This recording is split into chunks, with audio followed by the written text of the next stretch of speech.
Good afternoon students. मैं अंशु चौबे, प्रवक्ता, सम्मान टीचर ट्रेनिंग सेंटर से। आज मैं डीएड SCHI के 4th semester paper 10th family community and hearing impaired child में यूनिट 4 का 4.4 बताने जा रही हूँ। आज का टॉपिक है कम्युनिटी एंड रिहेबिलिटेशन, समुदाय और पुनर्वास। समुदाय क्या है? निःशक्त बच्चों के प्रति समुदाय की क्या जिम्मेदारियां बनती हैं? समुदाय निर्माण के क्या तत्व हैं? समुदाय कार्यकर्ता की भूमिका क्या है? तथा पुनर्वास के बारे में आज हम चर्चा करेंगे। पॉइंट है समुदाय। समुदाय को आंग्ल भाषा में कम्युनिटी कहते हैं, जो कॉम तथा म्यूनिस 2 शब्दों से मिलकर बनता है। कॉम का अर्थ है एक साथ तथा म्यूनिस का अर्थ है सेवा करना। समुदाय एक ऐसा सामाजिक समूह है जिसमें कुछ अंशों तक हम की भावना होती है और एक निश्चित क्षेत्र में निवास करता है, वह समुदाय कहलाता है।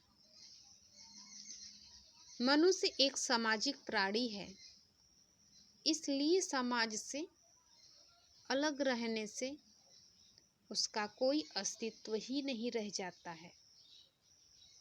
समाज में सभी सदस्य अपनी योग्यताओं तथा आवश्यकताओं की पूर्ति के लिए एक दूसरे पर निर्भर होते हैं।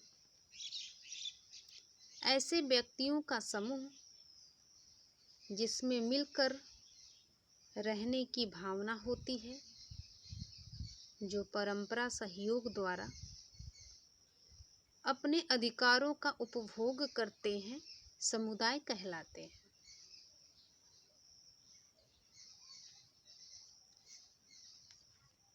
अगला पॉइंट है समुदाय की जिम्मेदारियां। सामुदायिक जिम्मेदारी समुदाय के प्रति व्यक्ति का कर्तव्य है, जिसमें सहयोग, आदर एवं सहभागिता की जरूरत होती है। प्रत्येक व्यक्ति एक बृहद समुदाय का सदस्य होता है। परिवार, पड़ोस, गांव, शहर, राज्य, क्षेत्र, देश एवं दुनिया, प्रत्येक व्यक्ति के जीवन में बड़े समुदाय हैं। प्रत्येक व्यक्ति एवं समुदाय की जिम्मेदारी होती है कि समुदाय का उद्देश्य प्रत्येक व्यक्ति के जीवन के लिए लाभदायक हो, वह समुदाय की प्रत्येक जरूरतों को पूरा करने के लिए उद्देश्यपूर्ण कार्य करे। अगला पॉइंट है समुदाय निर्माण के तत्व। समुदाय एक परिसर या क्षेत्र में जीवन यापन की एक बड़ी दूरदर्शिता है,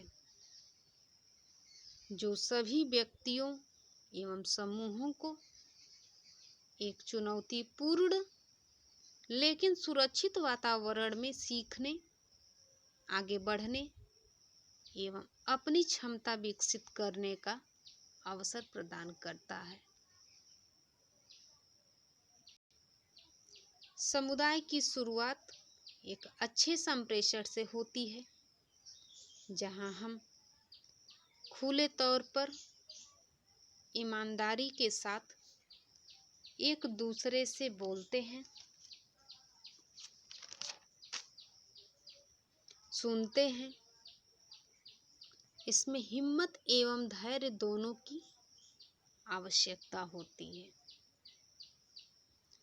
जिससे हम समझ एवं संघर्ष के द्वारा संस्कृति एवं अनुभव की विभिन्नताओं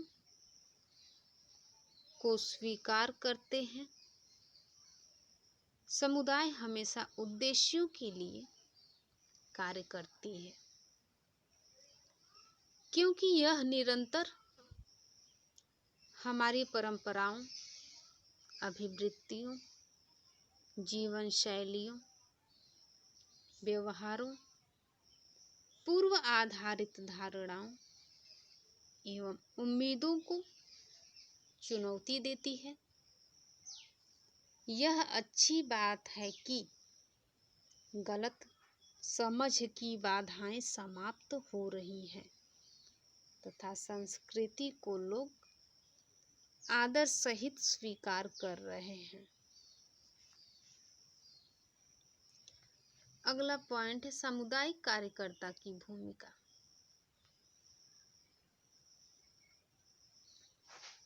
समुदाय में कार्यकर्ता को अपनी भूमिका निभाने के लिए प्राय कोई भी मार्गदर्शन नहीं मिलता है। उसे स्वयं पर निर्भर रहना पड़ता है। सही निर्णय लेना उसका सबसे बड़ा उत्तरदायित्व होता है।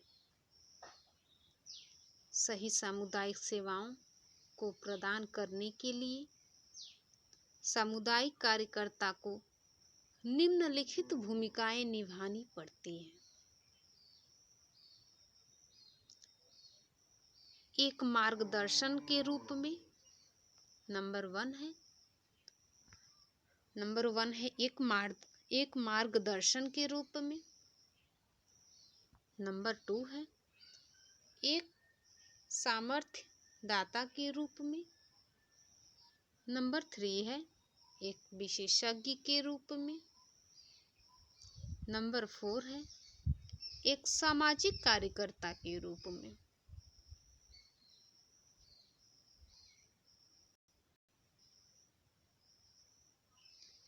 अगला पॉइंट है समुदाय एवं पुनर्वास।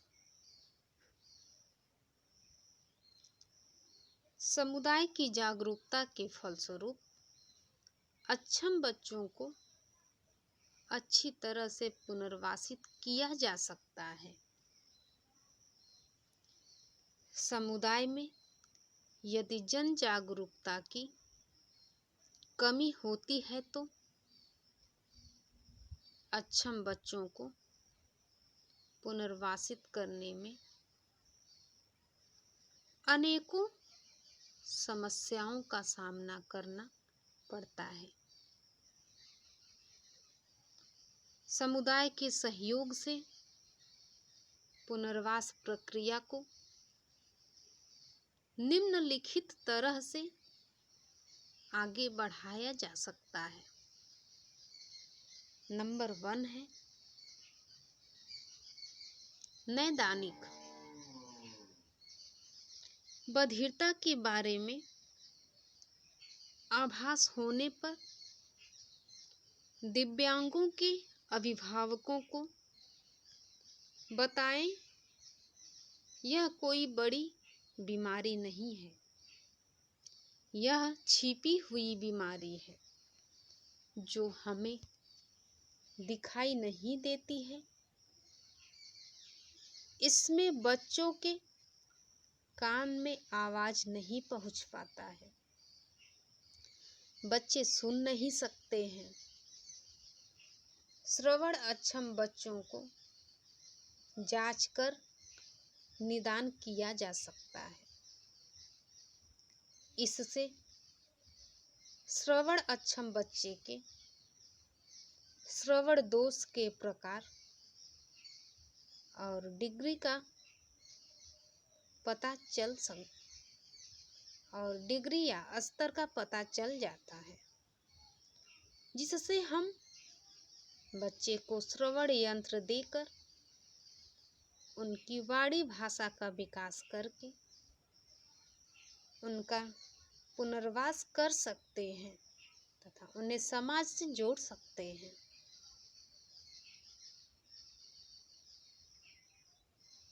नंबर 2 है शैक्षणिक कार्यक्रम। श्रवण दिव्यांग बच्चों के शैक्षिक पुनर्वास में यह बताया जाता है कि उनके बच्चे के लिए विशेष विद्यालय तथा समावेशित विद्यालय की सुविधा कहाँ कहाँ उपलब्ध है।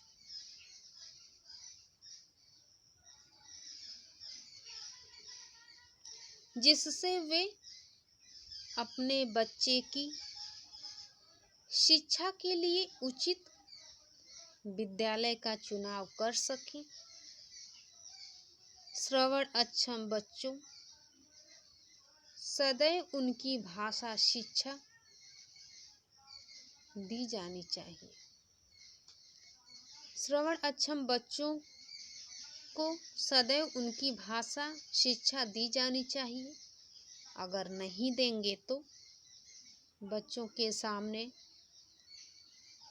बहुभाषिकता की शिक्षा आ जाएगी और उनकी शैक्षिक पुनर्वास नहीं हो पाएगा।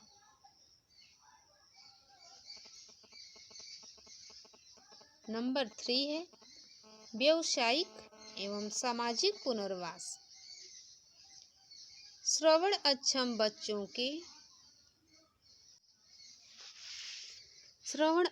बच्चों को व्यावसायिक एवं सामाजिक पुनर्वास में यह बताया जा सकता है कि ये बच्चे पढ़ लिख कर अपना व्यवसाय तथा नौकरियां कर सकते हैं।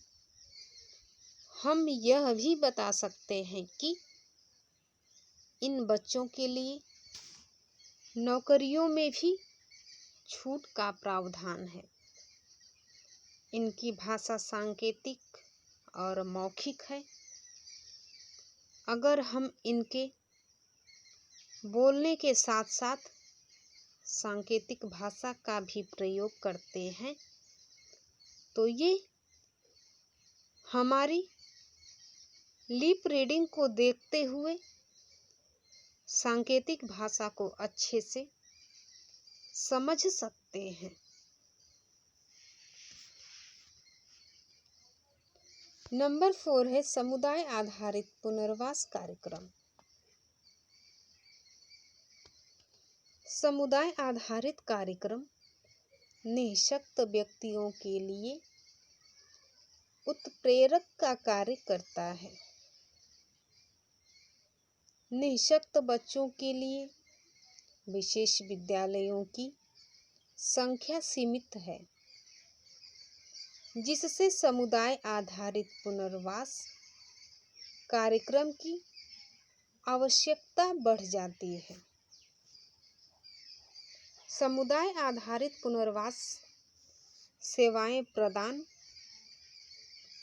करने के लिए पुनर्वास व्यावसायिकों की एक समूह द्वारा विभिन्न प्रकार के निःशक्त बच्चों की पहचान की जाती है,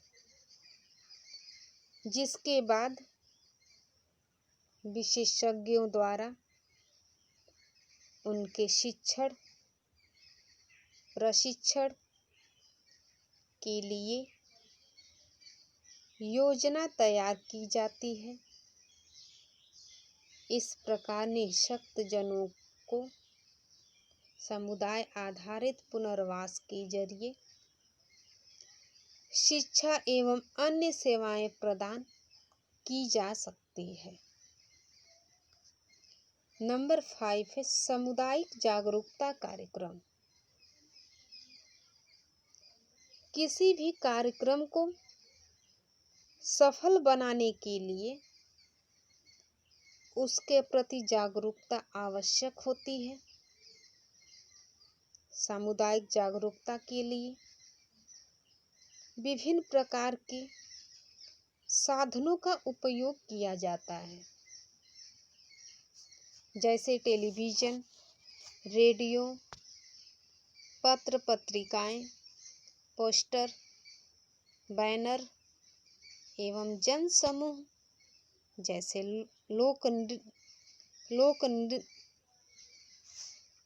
लोक नृत्य, नाटक, कथाओं, कहानियों, नुक्कड़ इत्यादि माध्यमों का उपयोग किया जाता है।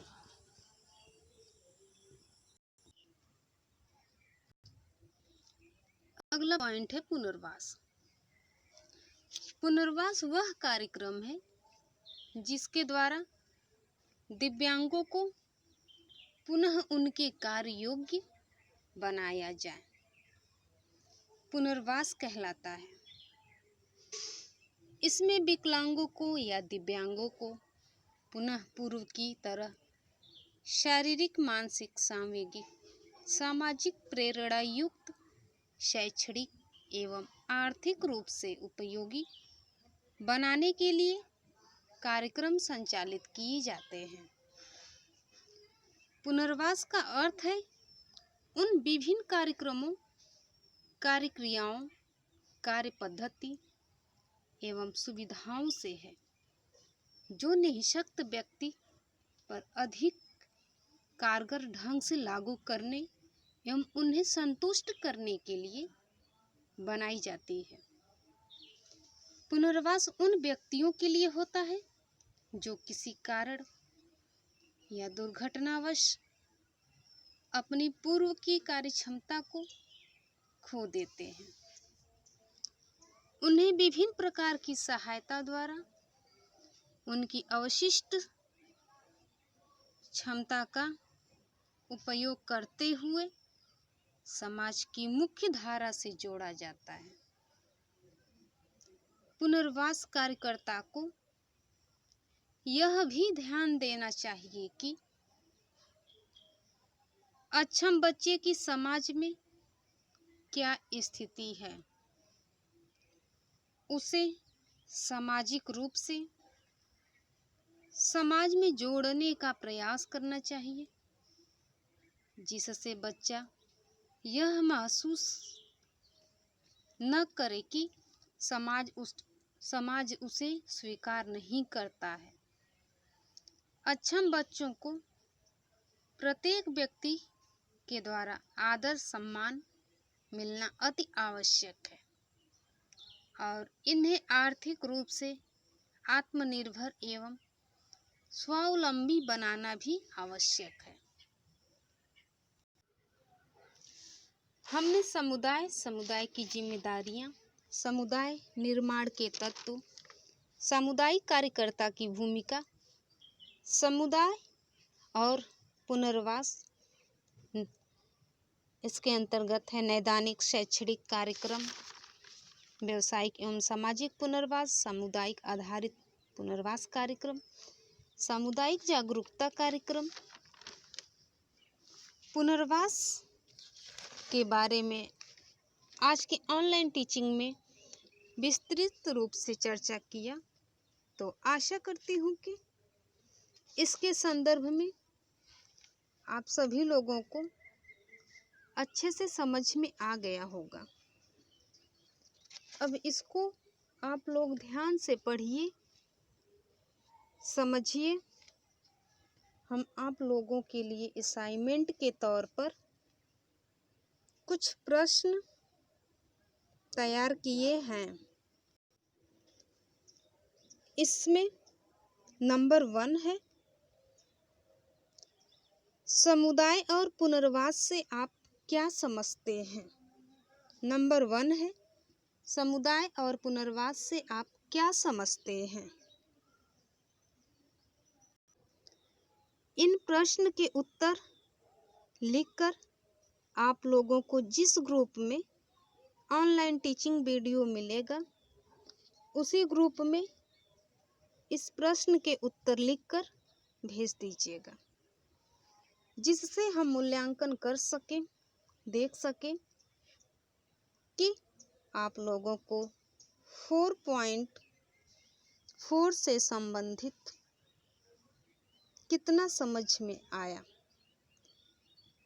ठीक है, तब तक के लिए फिर मिलेंगे नए टॉपिक के साथ। धन्यवाद।